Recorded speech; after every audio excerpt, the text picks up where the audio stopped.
నెహెమ్యా గ్రంథం చూడండి, ఎజ్రా పక్కనే ఉంది, చూశారు ఒకసారి. నెహెమ్యా గ్రంథం ఎవరు రాశారు? నెహెమ్యా గ్రంథం ఎవరు రాసి ఉంటారు చెప్పండి మీరు? నెహెమ్యానే రాశాడు. ఎప్పుడు రాశాడంటే క్రీస్తు పూర్వము 425వ సంవత్సరం. క్రీస్తు పూర్వము 425. ఇప్పుడు నెహెమ్యా అంటే అర్థం ఏంటంటే యెహోవాయే ఓదార్చువాడు, యెహోవాయే ఓదార్చును లేదా ఆదరించును అర్థం. ఇందాక ఎజ్రా అంటే అర్థం ఏంటంటే సహాయం చేసేవాడు. గుర్తుపెట్టుకోండి, ఎజ్రా అంటే అర్థం ఏంటంటే సహాయకుడు. నెహెమ్యా అంటే అర్థం ఏంటంటే యెహోవాయే ఓదార్చును. సరే, ఈ గ్రంథం గురించి నెహెమ్యా ఒక విషయాల గురించి కొద్ది సమయం మనం ధ్యానం చేద్దాం. చూడండి, 1వ అధ్యాయము 1వ వచనం. హకల్య కుమారుడైన నెహెమ్యా యొక్క చర్యలు. 25వ సంవత్సరంలో కిస్లేవ మాసంలో నేను షూషను కోటలో ఉండగా. షూషను కోట అంటే ఏది?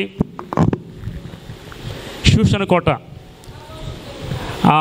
కూషు దేశం. ఇందా చెప్పుకున్నాం, కూషు నుండి షూషను. ఏ కోటలో ఎస్తేరు ఉంది చెప్పండి?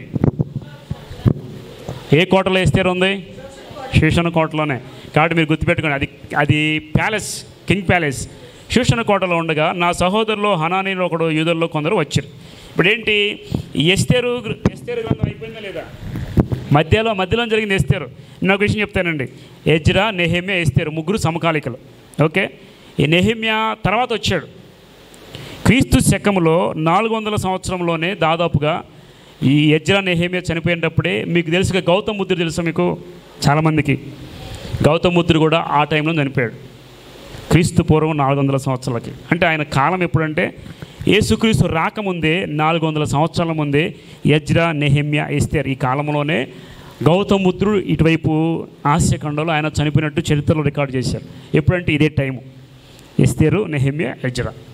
ఈ చరిత్ర అంతా మీకు బోరింగ్గా ఉండొచ్చు, కొంత అర్థం కాదు, కానీ సింపుల్గా పైపైన మీరు అర్థం చేసుకోండి. ఇప్పుడు నెహెమ్యా వచ్చాడు, దాదాపుగా ఎజ్రా వచ్చి పరిచయం చేస్తున్నాడు. ఇక ఈ ఎజ్రాను నెహెమ్యా కాలం 60 సంవత్సరాల మధ్య కాలంలో కొంతకాలం ఆగిపోయింది పని, ఇంకా కంప్లీట్ అవ్వాల. ఎజ్రాతో అయిపోయింది అనుకుంటున్నారు. ఎజ్రా మధ్యలోని నెహెమ్యా వచ్చాడు. నెహెమ్యాకి ఆయన సహోదరులు అక్కడ నివాసం చేస్తారంట కొంతమంది. 50,000 మంది వెళ్ళారు కదా, గుర్తుపెట్టుకోండి. 50,000 మంది వెళ్ళిపోయారు ముందే. వాళ్ళలోకి వెళ్ళిపోయాయా, పని కొంతగా కొనసాగట్లేదు. కోరేష్ పంపించాడు, పని ఆగిపోతుంది. వచ్చి మరి యెరూషలేము దేవాలయము, దాని యొక్క పునాదులు, చుట్టూ ఉన్న ప్రాకారాలన్నీ కూడా పాడైపోయినాయి అని చెప్పేసి ఆయన సహోదరులు వచ్చి నెహెమ్యా చెప్పారు. ఇక్కడ వాక్యంలో అదే ఉంది, చూడండి ఒకసారి. నెహెమ్యా 1వ అధ్యాయంలో 2వ వచనం చూడండి. నా సహోదరులు హనానీయును ఒకడు యూదుల్లో కొందరు వచ్చిరి. చెరపట్టబడిన శేషంలో తప్పించుకున్న యూదులను గురించి యెరూషలేము గురించి నేను వారిని అడుగగా, వారు చెరపట్టబడిన వారిలో శేషించిన వాళ్ళ దేశంలో బహుగా శ్రమను నిందను పొందుతున్నారు. మరి యెరూషలేము యొక్క ప్రాకారము పడద్రోయబడినది, దాని గుమ్మంలో అగ్ని చేత కాల్చబడినవి నాతో చెప్పారు. ఈ నెహెమ్యా ఎవరంటే చెరపట్టబడి వచ్చినటువంటి బబులోను సామ్రాజ్యం తీసుకొచ్చారు కదా, వాళ్ళల్లో ఒకడే నెహెమ్యా, వాళ్ళ కుమారుడు. అయితే ఇజ్రాయేల్ దేశంలో అగ్ని చేత ప్రాకారంలో యెరూషలేము అంతా పడద్రోయబడింది, అగ్ని చేత కాల్చబడ్డవని నాతో చెప్పారు. 4వ వచనం చూడండి. ఈ మాటలు వినినప్పుడు నేను కూర్చుండి ఏడ్చి కొన్ని దినముల దుఃఖముతో ఉపవాసం ఉండి ఆకాశమందుల దేవుని ఎదుట విజ్ఞాపన చేసి తినే. ఎవరు విజ్ఞాపన చేశారంట? ఎవరికి ప్రార్థన చేశాడు? నెహెమ్యా చాలా మంచి వ్యక్తి అంట. అక్కడ చెరపట్టబడినటువంటి యూదుల్లోంచి వచ్చినప్పటికీ దానియేలు, షడ్రకు, మేషక్కు, అబేద్నెగో ఎలాగైతే దేవుని కోసం నిలబడ్డారో వాళ్ళ నుండి వచ్చిన వాడే ఈ నెహెమ్యా. ఈయన కూడా దేవుని యొక్క ఆజ్ఞలను ఎప్పుడు కూడా మీరలేదు. దేవుని మందిరం పడగొట్టబడింది, అగ్ని చేత కాల్చబడింది అని తెలిసినప్పుడు ఈయన ఏం చేశారంట? నేను కూర్చుండి ఏడ్చి కొన్ని దినముల దుఃఖముతో ఉపవాసం ఉండి ఆకాశమందుల దేవుని విజ్ఞాపన. యాక్చువల్గా నెహెమ్యా పని ఏంటంటే రాజుకు పానదాయకుడు. పానం అంటే ఏంటి? ద్రాక్షరసాలు అందిస్తూ ఉంటాడు, వాటర్ ద్రాక్ష ఎప్పుడు కూడా. భక్ష్యకారుడు, పానదాయకుడు. భక్ష్యకారుడు అంటే ఎవరు? ఆహారం తీసుకొచ్చేవాడు. పానదాయకుడు అంటే ఎవరు?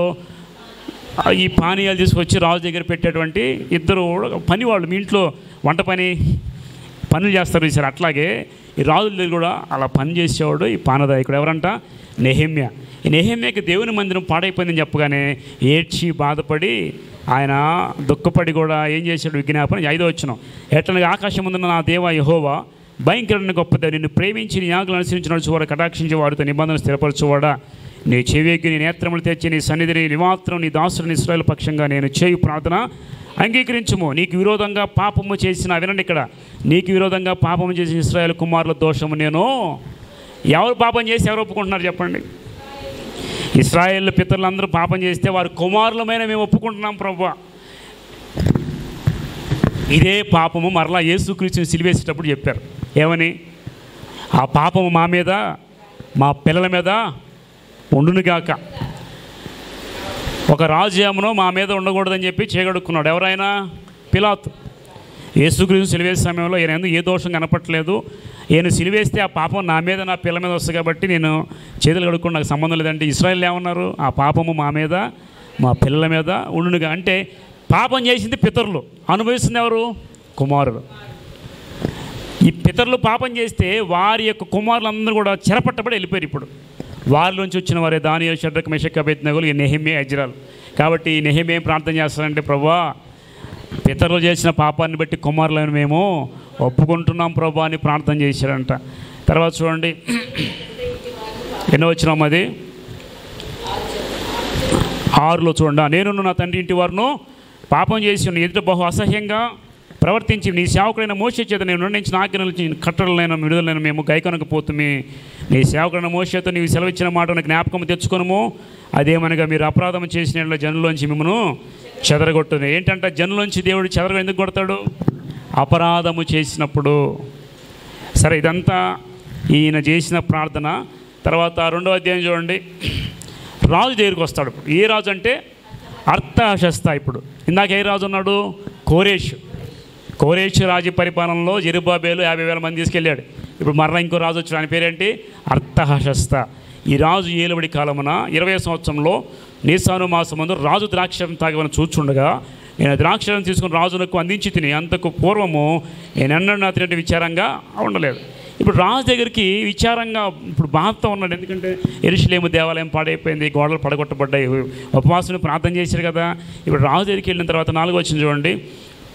అప్పుడు రాజా ఏమి కావాల్సి నీవు మనవి చేయొచ్చు నన్ను అడుగుగా, నేను ఆకాశమందు దేవునికి ప్రార్థన చేసి రాజుతో నీ సముఖమందు నేను దయ పొందిన నా పితరుల సమాధులను పట్టణం తిరిగి కట్టునట్లుగా నన్ను యూదా దేశమునకు పంపులని వేడుకొనుచున్నానని మనవి చేసినందుకు రాజు రాణి తన యొద్ద కూర్చుని ఉండగా నీ ప్రయాణం ఎన్ని దినముల పట్టు నీవు ఎప్పుడు తిరిగి వచ్చిందని అడిగాను. నేను ఇంతకాలం అని చెప్పినప్పుడు రాజు నన్ను పంపుటకు చిత్తము గలవాడాను.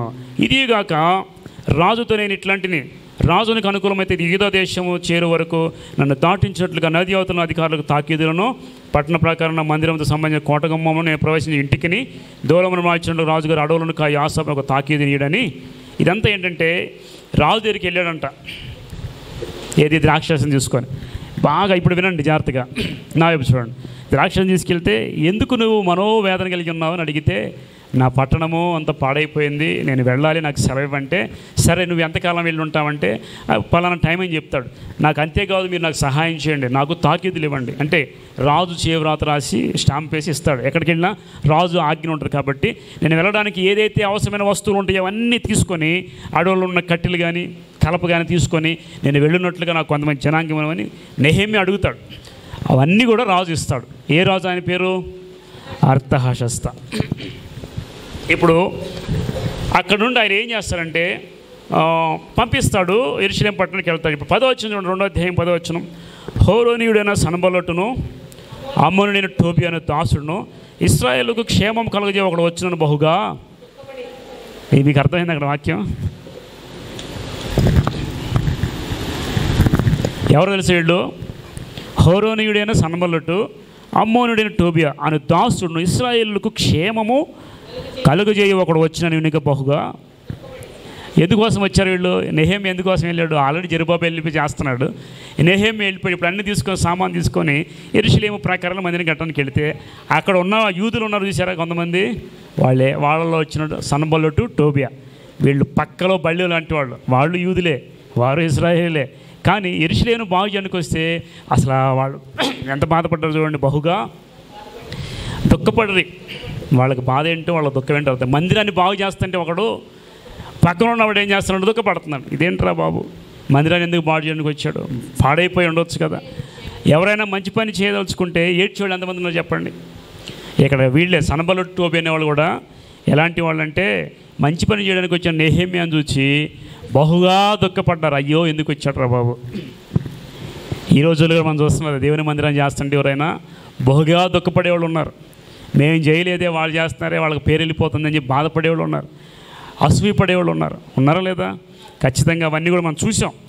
సన్బల్లతు టోబియా అనేటువంటి వాళ్ళు ప్రతి మందిరాల్లో ఉంటారు, ఉన్నారు లేదా? సన్బల్లతు టోబియా వాళ్ళ పేర్లు గుర్తుపెట్టుకోండి. ఎవరైనా కానీ దేవునికి వ్యతిరేకంగా మందిరంలో వేస్తున్నారంటే వాళ్ళ పేర్లు ఇవే. సన్బల్లతు వాళ్ళ పేర్లు ఏవైనా కావచ్చు, కానీ వాళ్ళ పేర్లు ఏంటి? సన్బల్లతు టోబియా.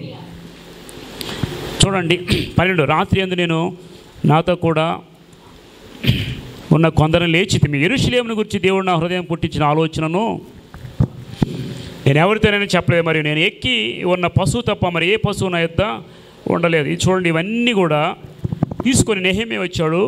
ఇప్పుడు 18వ వచనం 17 చూద్దాం ఒకసారి. అయితే వారితో ఇట్లాంటి మనం కలిగిన శ్రమ మీకు తెలిసి ఉన్నది. యెరూషలేము ఎట్లు పాడైపోయినా దాని గుమ్మంలో అగ్నించేటట్లు కాల్చబడిన మీరును చూచి ఉన్నారు. మనము ఇక మీదట నింద రాకుండా యెరూషలేము యొక్క ప్రకారం మరలా కట్టుదం రండి అని ఎవరితో చెప్తున్నాడు? ఆల్రెడీ 2 years కట్టి దాన్ని పక్కన పడేశారు, చాలా కాలం ఆపేశారు. ఇప్పుడు నెహెమ్యా వెళ్ళి వాళ్ళతో మరలా కడదాం రండి అని చెప్పి వాళ్ళందరినీ పిలిస్తే 18వ వచనం. ఇదిగాక నాకు సహాయం ఇచ్చేందుకు దేవుడిని కరుణాహస్తంగా వచ్చి రాజు నాకు సెలవిచ్చిన మాటలన్నీ నేను వారితో చెప్పి తినందుకు వారు మనం కట్టుటకు పూనుకుందాం రండి అని చెప్పి మంచి కార్యం చేయడానికే బలము తెచ్చుకునేది. ఎంతమంది? కొంతమంది. అయితే 19వ వచనం చూడండి. అయితే హోరోనీయుడైన సన్బల్లతు అమ్మోనీయుడైన దాసుడు టోబియాను వాడును అరబీయుడైనట్టు గెహేము ఆ మాట విన్నప్పుడు మమ్మల్ని హేళన చేసి మా పని తృణీకరించితిరి. ఏం చేశారు వీళ్ళు? ఇప్పుడు రండి అని అందరిని పిలిస్తే వాళ్ళలో వీళ్ళిద్దరూ చేరి అరబులతో కలిసి వీళ్ళు ఏం చేస్తారంటే హేళన. దేవుని మందిరాన్ని పని జరగనీయకుండా అడ్డుపడేటువంటి ఇద్దరు మాత్రం పక్కటెముకల్లాగా, పక్కలో బళ్ళెములాగా నిలబడి ఆ నెహెమ్యాని ఎన్ని నిందలేసా తెలుసా? మీరంతా నెహెమ్యా గ్రంథం చదవండి, ఇక్కడంతా చదవడానికి కుదరదు, కానీ ఇదంతా చదవండి, మీకు చాలా చక్కగా అర్థమవుతుంది. ఇప్పుడు ఈ నెహెమ్యా గురించి మనం ఆలోచిస్తే ఒకటి నేర్చుకోవాలి. ఒక మంచి పని ఏదైనా చేయడానికి నువ్వు నిలబడితే ఆటంకపరిచేవారు తప్పనిసరిగా మందిరాల్లోనే ఉన్నారు. వినండి, ఇజ్రాయెల్లోనే ఉన్నారు. ఎవరు? సన్బల్లతు టోబియా. నెహెమ్యా గురించి మనం ఏం నేర్చుకోవాలంటే ఎంతమంది ఆటంకపరిచినా, ఎన్ని నిందలు వచ్చినా దేవుని పని మాత్రం ఆపలేదు. యాక్చువల్గా నెహెమ్యా గురించి ఇంకో మంచి విషయం నేర్చుకోవచ్చు. ఆయన ఎక్కడ పనిచేస్తున్నాడు? రాజు దగ్గర. అంటే ఒక సీఎం దగ్గర ఒక మంచి పక్కనే ఉన్నాడు అనుకుని ఎవడన్నా, ఏదో వాడు ఊరు పాడైపోతే ఎవరికన్నా మనసు ఉంటుందా? కానీ నెహెమ్యా నా దేశం పాడైపోయిందని ఆయన దేశం పుట్టిన ఊరు మీద మమకారం ఎంచుకొని పర్మిషన్ తీసుకొని నా జాబ్ నేను చేసుకుని అనుకోకుండా ఆయన వచ్చి అనేక మంది పురుకొల్పి మందిర గోడలన్నీ కూడా కట్టించాడు. మందిరాన్ని యాక్సం కట్టించింది జెరుబ్బాబెలు. యెరూషలేము గోడలు గుమ్మాలన్నీ కూడా కట్టింది ఎవరంటే నెహెమ్యా. మీరు యెరూషలేము చూడండి. ఇప్పుడు యెరూషలేము ప్రతి ప్రాకారం కూడా దాదాపు యెరూషలేము ప్రాకారం 36 అడుగుల పైన ఉంటుంది ఒక్కొక్క ప్రాకారం. చాలా మందమైన గోడ. యుద్ధాలు జరిగినప్పుడు చాలామంది రైఫిల్స్తో కాల్చినప్పుడు ఆ గోడలకి చిన్న చిన్న రంధ్రాలు ఉంటాయి. అవన్నీ కూడా మాకు చూపించారు. ఏంటిదంటే మీరు చూడండి, అక్కడ చిన్న చిన్న ఏముంటాయంటే పేలిపోయినట్టు ఉన్నాయి సార్, కొన్ని లేచిపోయినట్టు పిల్లలు. అవన్నీ కూడా ఇజ్రాయెల్ దేశం మీదకి యుద్ధాలు చేసినప్పుడు అక్కడ అరబ్ కంట్రీస్ అన్ని కాల్చినప్పుడు ఆ బుల్లెట్స్ తగిలినటువంటి యొక్క ఆ ప్లేస్లు అనమాట. అవన్నీ కూడా ఇప్పటికీ ఎవరు కట్టించారు? నెహెమ్యా కట్టించినవన్నీ కూడా. నెహెమ్యా ఇలా కడతా ఉంటే వాళ్ళు వచ్చి చాలామంది ఆటంకం చేశారు. తర్వాత ఇప్పుడు నెహెమ్యా గురించి మనం ఆలోచిస్తే నెహెమ్యా చాలా బాధ్యత కలిగిన వాడు అంట, ప్రేమ కలిగిన వాడు, దేవుని పట్ల చాలా నమ్మకం కలిగిన వాడు. కాబట్టే కదా గోడలు కట్టడానికి వచ్చింది. ఇప్పుడు చూద్దాం. జెరుబ్బాబెలు నీకు కొన్ని సంవత్సరాలు చెప్తే గుర్తుపెట్టుకోండి. జెరుబ్బాబెలు యెరూషలేముకి వచ్చింది దాదాపు క్రీస్తు పూర్వం 537 సంవత్సరం. ఒకసారి గుర్తుపెట్టుకోండి. తర్వాత యెరూషలేము మందిర నిర్మాణం వచ్చేసరికి 516 సంవత్సరం. 37 సంవత్సరం వచ్చాడు, 16 సంవత్సరంలో మందిర నిర్మాణం చేశారు. అర్థమైందా? 537 అంటే మరలా కొంచెం దూరం వచ్చిందో కొంతకాలం అయిన తర్వాత 516లో మందిరం కట్టారు. ఎస్తేరు రాణికి ఎంపికైంది 479 సంవత్సరం. గుర్తుపెట్టుకోండి, 470 క్రీస్తు పూర్వం 479. ఎజ్రా యెరూషలేముకి వచ్చింది ఎప్పుడు? 458. ఆల్రెడీ ఎస్తేరు రాణిగా అయిపోయింది. ఆ తర్వాత ఎజ్రా వచ్చాడు. నెహెమ్యా ఎప్పుడు వచ్చాడు? 445 సంవత్సరం. అంటే దాదాపుగా 445 నుండి 479 సంవత్సరాల మధ్యలో ఈ మందిర నిర్మాణం అంతా జరిగింది. ఓకే, జస్ట్ అది గుర్తుపెట్టుకోండి చాలు. తర్వాత యెరూషలేములో ప్రాకారాలు ఎక్కడెక్కడ ఉన్నాయో ఒకసారి చూద్దాం. నెహెమ్యా 3:1 చూడండి. ప్రధాన యాజకుడైన ఎలీషీబు అతని సహోదరులైన యాజకులు లేచి గొర్రెల గుమ్మమును కట్టి ప్రతిష్ఠించి తలుపులు. ఇప్పుడు ఆటంకపరిచారు సన్బలు టోబియా. దేవుని మందిరం పని ఆగిందా? నిలిపేశారంట ప్రాకారపు గుమ్మలు. చూడండి, గొర్రెల గుమ్మమును కట్టి ప్రతిష్ఠించి తలుపులు. హమే గోపురమునకు హనన్య గోపురమునకు ప్రాకారములు కట్టిరి. 3వ వచ్చింది చూడండి. మత్స్యపు గుమ్మను యెసనాయ వంశస్థులు కట్టిరి, మరియు వారు దానికి దూలములు ఎత్తి తలుపులు నిలిపి తాళములను గడియలను. ఇప్పుడు ఎన్ని గుమ్మాలైనా ఇక్కడ చూడండి. ఫస్ట్ గుమ్మం ఏంటి? గొర్రెల గుమ్మము. తర్వాత మత్స్యపు గుమ్మము. నెహెమ్యా 3:6 చూడండి ఒకసారి. ఎన్ని ద్వారాలు గుమ్మములు అంటారు, ఇవన్నీ ఎన్ని ఉన్నాయో చూద్దాం ఒకసారి. 3వ అధ్యాయము 6వ వచనం. ఏ గుమ్మం అది? పాత గుమ్మము. పాత గుమ్మము. తర్వాత 3:13 చూడండి ఒకసారి. లోయ ద్వారము. లోయ ద్వారము. ఇప్పుడు ఎన్నైనా 4 అయింది. గొర్రెల ద్వారము, 2వది మత్స్యపు ద్వారము, 3వది పాత ద్వారము, 4వది లోయ ద్వారం. ఇవన్నీ యెరూషలేము చుట్టూ ఉన్న ప్రాకారాలు, ద్వారాలు గుర్తుపెట్టుకోండి. తర్వాత 3:14 పెంట గుమ్మం అంట చూడండి. బెత్హకేరును ప్రదేశమునకు అధిపతికి రేకాబు కుమారుడు మల్కీయా పెంట గుమ్మమును. ఎన్నో గుమ్మం ఇది? 5వ గుమ్మం పెంట గుమ్మము. తర్వాత 3:15 ఏమో చూడండి. దార యొక్క గుమ్మము. ఏ గుమ్మం ఇది? దార గుమ్మము. ఓకే. 3:26 చూడండి. 3:26 నీటి గుమ్మము. ఎన్నో గుమ్మం ఇది? 7వ గుమ్మం, నీటి గుమ్మము. 3:28 గుర్రపు గుమ్మము. ఏ గుమ్మం ఇది? 3:28 గుర్రపు గుమ్మము. 3:29 చెప్పమ్మా. తూర్పు ద్వారము. తూర్పు ద్వారము. తర్వాత 3:31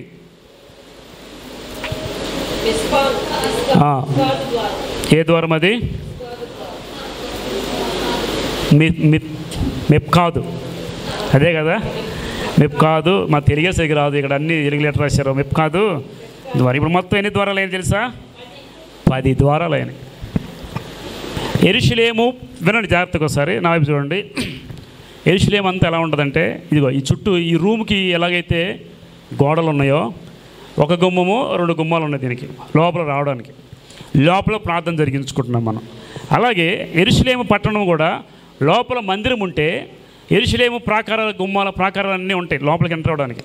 ఒక్కొక్కటి మొత్తం 10 ద్వారాలు ఉన్నాయి. ఒక్కొక్క ద్వారం పేరేంటి? గొర్రెల ద్వారము, మత్స్యపు గుమ్మము. మీకు ఒకటి తెలుసా? బెతెస్దా కోనేరు దగ్గర ఒక కోనేరులో కడుక్కొని వాళ్ళు ఇంకో ద్వారం గుండా లోపలికి వెళ్ళిపోయాడు. మత్స్యపు గుమ్మం అని. యెరూషలేముకు రావాలి అంటే ఈ గుమ్మంలోంచి ఎటుండే రావచ్చు. యెరూషలేము పట్టణం చుట్టూ ప్రాకారాలు, గోడలు, గుమ్మాలు. కాబట్టి మీకు ఒక యెరూషలేములో ఒక ద్వారం మూసివేశారు. యేసుక్రీస్తు యెరూషలేము దేవాలయానికి వచ్చేది దాని నుండి వచ్చేవాడంట.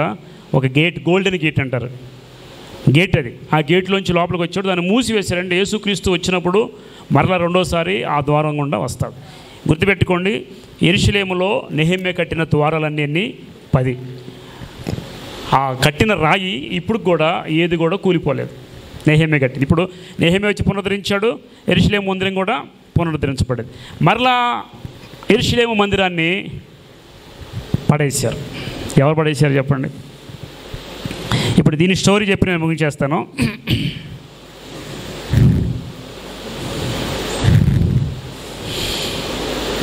మొదటి మందిరం కట్టింది ఎవరు? సొలొమోను రాజు. మొదటి మందిరం కట్టింది సొలొమోను రాజు. సొలొమోను రాజు కట్టిన తర్వాత ఎవరు పడేశారు దేవుని మందిరాన్ని? ఎవరు? బబులోను రాజు. ఎవరు? నెబుకద్నెజర్. అంటే వినండి జాగ్రత్తగా. సొలొమోను మందిరం కట్టిన తర్వాత కొంతకాలము రాజులు పరిపాలన చేశారు. వారి ప్రవర్తన బాగాకపోతే దేవుడు వారి మీద కోపగించుకొని వారందరినీ చెదరగొట్టి అషూరు సామ్రాజ్యం నుండి ఇశ్రాయేల్ రాజ్యాన్ని, బబులోను సామ్రాజ్యం నుండి యూదా రాజ్యాన్ని కొల్లగొట్టి యెరూషలేములో ఉన్నటువంటి సామానంతా కూడా తీసుకువెళ్ళిపోయారు.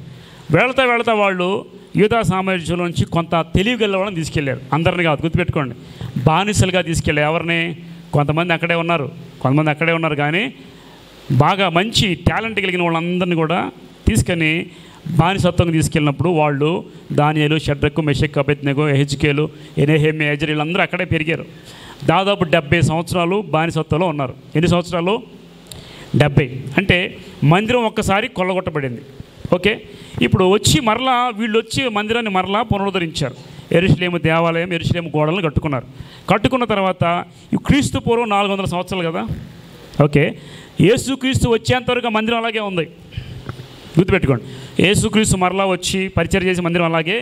యేసుక్రీస్తు ఒకరోజు వెళుతూ శిష్యులతో మందిరం చూసారు ఎలా కట్టారో అని శిష్యులు అంటారు. ఒక రాయి మీద దేవుడు అంటాడు, దాన్ని పడగొట్టండి, 3 రోజులు కడతాను. రాయి మీద రాయి కట్టబడి చూసి చాలా మంచి కట్టడమే అనుకున్నారు వాళ్ళు. కానీ యేసుక్రీస్తును సిలువేసిన తర్వాత వీళ్ళు ఏమన్నారు? ఆ పాపం మా మీద, మా పిల్లల మీద ఉండులాగున ప్రార్థన చేసుకున్నారు. వాళ్ళందరూ శాపం తెచ్చుకున్నారు. యేసుక్రీస్తు సిలువేశారు.